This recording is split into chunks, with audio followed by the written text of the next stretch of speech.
ஏதோ தமிழ்ச்சங்கம் வந்து இவங்களுடைய சொந்த வீட்டு சொத்து மாதிரி அவங்க நடந்துக்கிற விதம்லாம் வந்து நேர்மையாக்குறது. தாய்மொழியே தமிழ் இல்லாதவர்கள்லாம் வந்து அந்த தமிழ்ச்சங்கத்தில் மேடையில் பேசுறது, அதை ஆதரவாக தெரிவிக்கிறது ஒரு கேலி கூட்டம் நடந்தது. கடந்த 10 ஆண்டுகளாக வந்து ஒரு மிகப்பெரிய இழிநிலையை பொறுத்ததுன்னு தான் சொல்லணும். ஏன்னா இது வரைக்கும் அரசாங்க கட்டுப்பாட்டுக்குள்ளே போகாத இருந்த தமிழ்ச்சங்கம் இந்த 10 ஆண்டுகளில் பலமுறை அரசாங்க கட்டுப்பாட்டுக்குள்ளே போயிடுச்சு. அதில் இருந்த காசெல்லாம் களவாடிட்டாங்க. நீதிமன்றத்தில் வழக்கு தோடுற மாதிரி ஒரு சூழல் இருக்கும்போது தான் நெருக்கடி பொறுத்து கூட்டுறாங்க. கூட்டிட்ட பிறகு அந்த நீதி நியாயம் நேர்மை எதுவுமே இல்லை. இன்னைக்கு இந்திக்காரன் 1 கோடிக்கு மேலே வந்துட்டான். கர்நாடகத்தையும் வந்துட்டான், தமிழ்நாட்டிலையும் வந்துட்டான், தென்னிந்தியா முழுக்க வந்துட்டான். கணக்கே சரியா இல்லாமல் இப்படி போச்சு அப்படி போச்சு, இதுக்கு நீங்கள் ஒத்துக்கணும் அவங்க ஒத்துக்கலாம் மிரட்டல்ல போனீங்க. முதலமைச்சர் பொறுப்பில் இருக்கிறவங்கெல்லாம் வந்து தமிழ்ச்சங்கத்து சார்பாக ஒருத்தர் போகும்போது அவருக்கான மரியாதை மிக பெருசாக இருந்தது. ஆனால் இன்னைக்கு தமிழ் படிக்க வழி இல்லை. இந்த காரணங்கள் விவாதமாக நான் ஒரு இன்டர்நேஷ்னல் லெவலில் ஒரு டாக்குமெண்ட்ரி ஃபிலிம் பண்ண போகிறேன்.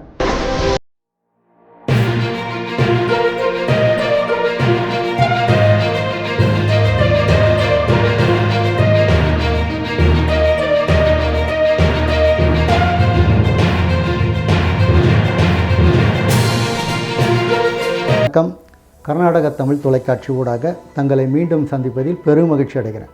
நான் ரொம்ப நாளாக வீடியோ போடலை. நான் நிறைய வேலையில் பிஸியாக இருந்தேன். ஏன்னா எனக்கு 2 படம் அவார்டுக்கு போனோம். அது இல்லாமல் நிறைய விஷயங்களில் நான் வந்து பிஸி ஆகிட்டேன். இப்போது காலத்தின் கட்டாயம் நீண்ட நாளுக்கு பிறகு இந்த பதிவை உங்களுக்கு கொடுக்குறேன். கடந்த 2 மாதங்களுக்கு முன்னால் தமிழ்ச்சங்கத்தில் ஒரு நெருக்கடி பொதுக்குழு நடந்தது. போய் கலந்துக்கினேன். நெருக்கடி பொதுக்குழுவில் வந்து பேசினாங்க. அதில் வந்து கோ தாமோதரன் இன்றைக்கி இருக்கிற தலைவர், திராவிட கழகத்தை சேர்ந்த பழனி, அதாவது துணை பொதுச் செயலாளர். தமிழ்ச்சங்கம் என்பது கடந்த 10 ஆண்டுகளாக வந்து ஒரு மிகப்பெரிய இழிநிலையை தொட்டு இருக்குன்னு தான் சொல்லணும். ஏன்னா இது வரைக்கும் அரசாங்க கட்டுப்பாட்டுக்குள்ளே போகாத இருந்த தமிழ்ச்சங்கம் இந்த 10 ஆண்டுகளில் பலமுறை அரசாங்க கட்டுப்பாட்டுக்குள்ளே போயிடுச்சு. அதில் இருந்த காசெல்லாம் களவாடிட்டாங்க. பொருளாளருடைய கையெழுத்து போடணும், அடுத்த கட்டத்துக்கு போகணும், இல்லைனா இவங்க மேலே நீதிமன்றத்தில் வழக்கு தோடுற மாதிரி ஒரு சூழல் இருக்கும்போது தான் நெருக்கடி பொதுக்குழு கூட்டுறாங்க. கூட்டிட்ட பிறகு அங்கே நீதி நியாயம் நேர்மை எதுவுமே இல்லை. பொருளாளர் வந்து கையெழுத்து போட மாட்டேன்னு உறுதியாக நிற்கிற பட்சத்தில் சர்வாதிகார முறையில் அவரை பல வழியில் மிரட்டி, ஏதோ தமிழ்ச்சங்கம் வந்து இவங்களுடைய சொந்த வீட்டு சொத்து மாதிரி அவங்க நடந்துக்கின விதம்லாம் வந்து நேர்மையற்றது. தாய்மொழியே தமிழ் இல்லாதவர்கள்லாம் வந்து அந்த தமிழ்ச்சங்கத்தில் மேடையில் பேசுகிறது, அதை ஆதரவாக தெரிவிக்கிறது ஒரு கேலி கூத்தே நடந்தது. ஏன்னா நாங்கள்லாம் வந்து தமிழ் உணர்வோடு பல விஷயங்களை முன்னெடுக்கிறதுக்காக இன்றைக்கி வரைக்கும் போராடி இருக்கிறோம். ஆனால் இந்த காலகட்டத்தில் இந்த தமிழ்ச்சங்கம் வந்து இயங்கின விதம், அதில் இருக்கிறவங்கெல்லாம் ஒரு சர்வாதிகாரமான நிலைமையில் தான் இருக்கிறாங்க. இது எதுக்காக இப்படி செய்கிறாங்கன்னு தெரியல. வெளியில் சில பேர் அமைதியாக மௌனமாக இருக்கிறதும் எனக்கு ஏற்புடையது கிடையாது. முதல் குரலாக நான் பதிவு செய்கிறேன். எதிரணியில் இருந்த வா ஸ்ரீதரன் அவர்கள் கூட வந்து அவர்களுக்கு சாதகமாக பேசுகிற மாதிரி ஒரு சூழல்லாம் எடுத்தாங்க. எனக்கு இது விளங்கவே இல்லை. இது என்ன நடக்குது?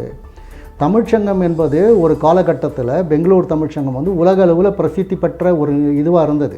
முதலமைச்சர் பொறுப்பில் இருக்கிறவங்கெல்லாம் வந்து தமிழ்ச்சங்கத்து சார்பாக ஒருத்தர் போகும்போது அவருக்கான மரியாதை மிக பெருசாக இருந்தது. ஆனால் இன்றைக்கி வந்து எல்லாமே ஒரு கட்டுப்பாட்டை இழந்து ஒரு சுய லாபத்துக்காக ஒரு இழிநிலையை கொண்டு வர நிலைமைக்கு உருவாக்கி வச்சுருக்கிறாங்க. அங்கே இருக்கிறவங்களுக்கு ஒரு வேண்டுகோள், மீண்டும் அங்கேயே உக்காந்துட்டு அதுலேயே இருந்தீங்கன்னா இந்த தமிழ் சமூகம் வந்து உங்களை மன்னிக்காது. கணக்கே சரியாக இல்லாமல் இப்படி போச்சு அப்படி போச்சு, இதுக்கு நீங்கள் ஒத்துக்கணும் அவங்க ஒத்துங்களெல்லாம் மிரட்டல்ல தோணியில் அதில் சில பேர் இருக்கிறாங்க. குறிப்பாக அவங்கெல்லாம் வந்து நான் வெகு விரைவில் அவங்களுடைய படங்கள்லாம் வெளியிடுறேன். ஆனால் என்னுடைய குரல் என்றைக்குமே நீதியின் பக்கம் இருக்கும். வெகு விரைவில் கர்நாடக சட்டசபை தேர்தல் அறிவிக்க போகிறாங்க. ஒரு காலகட்டத்தில் ஒரு 11 சட்டமன்ற உறுப்பினர்கள் தமிழர்கள் இருந்தாங்க. இங்கே திமுக சார்பில் அதிமுக சார்பெல்லாம் இருந்தாங்க. இன்றைக்கி யாருமே இல்லாதது காரணம் என்னென்னா நம்மக்கிட்ட ஒற்றுமை இல்லை. ஒற்றுமை இல்லாததுக்கு பல காரணம் இருக்குது. ஏன்னா இங்கே பல பேர் சுயநலவாதிகளும் நான் நான் நான் என்று அந்த துணியில் போகிறதுனால இன்றைக்கி ஒற்றுமை இல்லை. மற்ற உணர்வாளர்களுக்கும் ஒரு வெறுப்பு. என்னடா சேர்த்து அவங்கள எல்லாரையும் ஒன்றிணைக்க நான் வலியுறுத்துகிறேன். இந்த தேர்தலுக்கு முன்னால் நம்ம ஒரு முடிவு எடுப்போம், ஒரு கலந்தாய்வு கூட்டத்தை ஏற்பாடு பண்ணுவோம், நம்ம எல்லாரும் ஒன்றிணைவோம், ஒற்றுமையாக இருப்போம். அதுக்கு பிறகு நம்ம அரசியல் தலைவர்கள்கிட்ட நம்முடைய கோரிக்கையை முன்வைப்போம். நிறைய நமக்கு பிரச்சனைகள் இருக்குது. இன்றைக்கி தமிழ் படிக்க வழி இல்லை. நான் படித்தது தமிழ் வழி கல்வி பெங்களூரில். உங்கள் எல்லாருக்குமே தெரியும் 500 தமிழ் பள்ளிக்கூடம் இருந்தது. இன்றைக்கி 3 தமிழ் பள்ளிக்கூடம் தான் இருக்குது. அதுலேயும் மாணவர்கள் இல்லை. காரணம் என்னென்னா பல காரணங்கள் இருக்குது. இந்த காரணங்கள் விவாதமாக நான் ஒரு இன்டர்நேஷ்னல் லெவலில் ஒரு டாக்குமெண்ட்ரி ஃபிலிம் பண்ண போகிறேன்.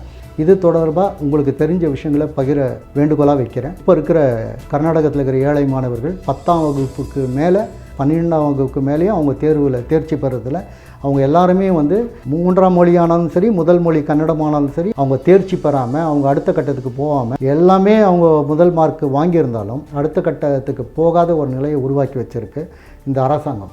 இன்றைக்கி இந்திக்காரன் 1 கோடிக்கு மேலே வந்துட்டான். கர்நாடகத்துலேயும் வந்துட்டான், தமிழ்நாட்டிலையும் வந்துட்டான், தென்னிந்தியா முழுக்க வந்துட்டான். ஆனால் நாம் எல்லாருமே இங்கே கன்னடர்கள் கூட தமிழர்களை பிடிக்காது. இந்த மாதிரி ஒரு பிரச்சனையை உருவாக்கி ஒரு நீண்ட பெரிய போராட்டங்கள்லாம் கடந்து இன்றைக்கி ஒரு சின்ன ஒரு வெளிச்சம் வந்திருக்கு. அந்த வெளிச்சத்துக்கு தடையாக பல ஒற்றுமை இல்லாத சில சம்பவங்கள் நடந்துகிட்டு இருக்குது. இதெல்லாம் ஒரு விடிவு பறக்கணும்னா கண்டிப்பாக நம்மெல்லாம் ஒன்றிணையணும். வெகு விரைவில் இந்த கலந்தாய்வு கூட்டத்துக்கு நாங்கள் அழைப்பு கொடுக்குறோம். அந்த அழைப்புக்கு நீங்கள் எல்லாருமே வாங்க, எல்லோரும் உங்களுடைய கருத்துக்களை சொல்லுங்கள். நம்மெல்லாம் ஒன்றிணைவோம், ஒற்றுமையோடு செயல்படுவோன்றது தான் என்னுடைய இலக்கு. உங்களுடைய கருத்துக்களை நீங்கள் பகிரலாம், நீங்கள் நேரடியாக தொடர்பு கொள்ளலாம். என்னுடைய நம்பர் 9480615556 94 48 061 55 6 தொடர்பு கொள்ளுங்கள். நன்றி, வணக்கம்.